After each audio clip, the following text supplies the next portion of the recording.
Hello, gamers and future friends. I give you Gunbrella.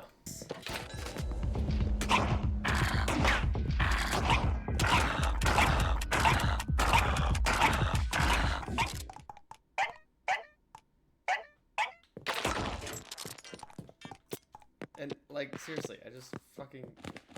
Your mom's dead, you fuckers. Gunbrella was released back in September, however, due to some family troubles, I didn't get around into reviewing it until now. To be frank, I did not enjoy my time with Gunbrella. The level design felt like a poor attempt, there wasn't really any flow to gameplay, the bosses were poorly designed, and overall, I couldn't follow a damn thing with the story. When I first saw the trailer for Gunbrella, I really took a liking to the art style, the humor, being an umbrella that's also a gun, that the way the bosses were portrayed was pretty cool, but playing it only made me feel betrayed and tricked. I feel like I'm already bitching and criticizing them pretty hard, trying to ruin their reputation, but remember this is only the second game developed by Doinksoft, and they were nice enough to give their first game with the purchase of this game. For this review, we will tackle it in parts. We will go world design and exploration, enemy design, and bosses, and story. And story is going to be last because I didn't really follow any of it, and I don't know if there's much to talk about. Alright, world design. The best example I can give for my disappointment with world design is this. During your playthrough, you run into this base with the door shut and the guy's like, bro, I lost my marbles. And I was like, oh, bro, I just saw them. They were back there. They went into a sewer. And he was like, oh, cool, get them for me and I will open the door. So in my head, I was like, sweet, a sewer level, untold exploration. What enemies live down there? Is there a sewer boss? The imagination is endless. But the reality of it is, you fall down the hole, there's 5 lizard enemies, you kill them, get the marbles, and you are done. That is it, this one area. This is how I pictured the developers after they pitched that idea. The example I just gave is a regular occurrence. There will be times someone needs something, but it's right there. Or you'll see 2 paths and think, oh boy, I hope I remember this spot for later to be able to fully explore. But there's no need, because one path will literally be 1 or at the most 2 rooms until you hit a dead end. You think you're in for an adventure and about to go to untold lands, but the reality is a mere walk in the park. The world is pretty small, with there being a train that takes you to different stations, with there only being 5 stations.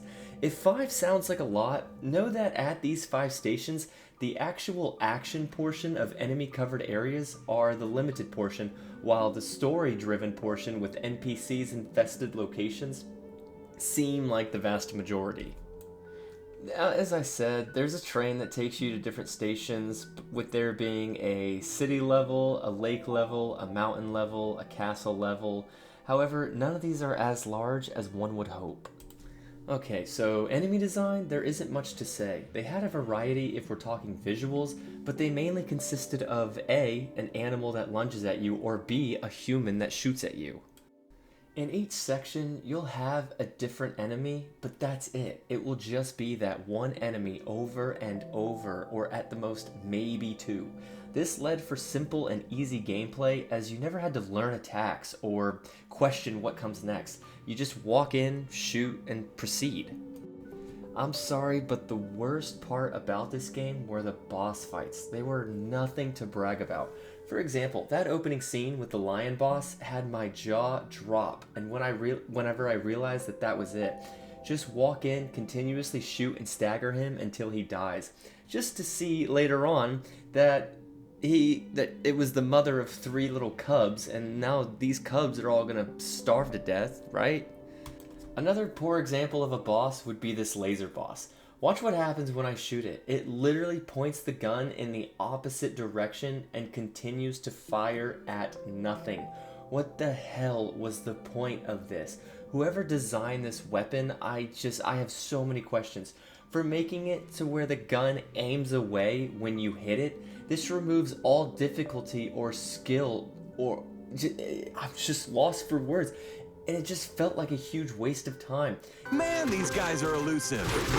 And it doesn't stop there. The giant rat that just stands in one spot slams on the ground until you eventually kill it from shooting it, having 0 difficulty.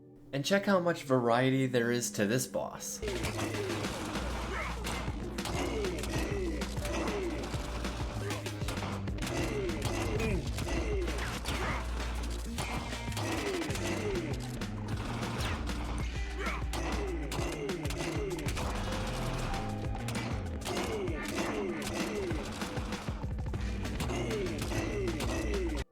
And the last thing we're to tackle is the story. Someone kills your wife with the very weapon that you hold, the Gunbrella.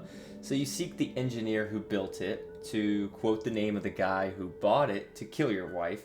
And apparently that dude like stole your kid and pulls the whole, you were a shitty father who would be a better fit parent for the kid. Think of the kid, kid has options. It was that whole routine. Which, yeah, it's been done 100 times, but it's still a good story. You meet a few NPCs along the way who request your help for various odd jobs or to slay terrorizing enemies. I think this was a game that can change the outcome depending on your decisions to things. For example, one guy asks you to go into the castle to find a gem. You find it and he says, give it back, and you can choose to give it or keep it. If you keep it, he says there will be dire consequences. If you give it, he promises a future reward. I gave it, but didn't receive anything in return, now or later. A few last things I would like to say, although I feel like I just spent the last 5 minutes shitting on this game. There was a lot of potential here for a great game in the future. If these developers possibly listen to the feedback, I can see them making a cult classic. Which, if I'm being honest, I might be wrong. Currently, this game sits at 86% positive reviews, so maybe I'm wrong and everyone's right. But I hope I've shown enough gameplay and provided enough reasoning for one to decide for themselves if this is something they would like to try. My 5 hours of playtime to beat the game was pretty rough, but maybe this is more your thing. Regardless, I hope you enjoy the review, and I hope you all have a wonderful day.